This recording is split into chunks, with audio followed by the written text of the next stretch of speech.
Hi, this is Stu for Gigabyte, and right now at Gigabyte we're really excited about the new AMD A series, which is due to be launched in the next few weeks. Now the AMD A series is different from most AMD platforms in that we're now talking about APUs instead of CPUs, and an APU is an accelerated processor unit which combines a CPU and a full DX11 GPU in one die, in one silicon package. This is the first time we've ever seen anything like this before. Apart from having great 3D video and HD video capability, the great thing about these new AMD APUs is the graphics. This is the most powerful integrated graphics processor we've ever seen, and we just want to give you a little sneak preview today about what these new APUs can do. And we want to start off by showing you just how overclockable they are. We've had our resident overclocker, Hi Cookie, and he's been playing around with this Gigabyte A75 UD2 motherboard and an AMD APU, and he's overclocked this to really push the performance barrier and just to see how far we can take it. So in this configuration we're overclocking on air. There's no LN2 or anything too fancy here, and we're using EasyTune 6, our Gigabyte overclocking and hardware monitor software utility.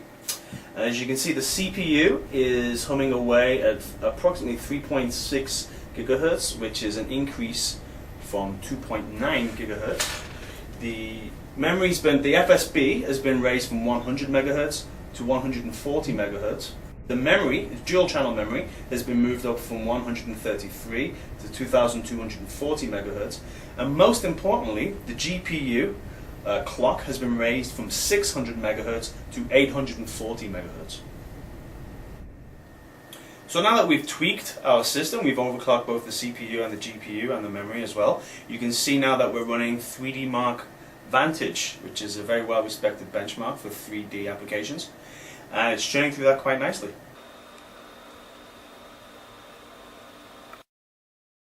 At the end, the benchmark returns a score of over 6,000 points, which is really quite remarkable for an IGP. So here we are playing Crysis 2 on our AMD A series IGP. As you can see, it's all pretty smooth. We've got fraps running in the background, so you can see generally the frames per second is staying above 40 frames per second, which is perfectly smooth and very, very playable.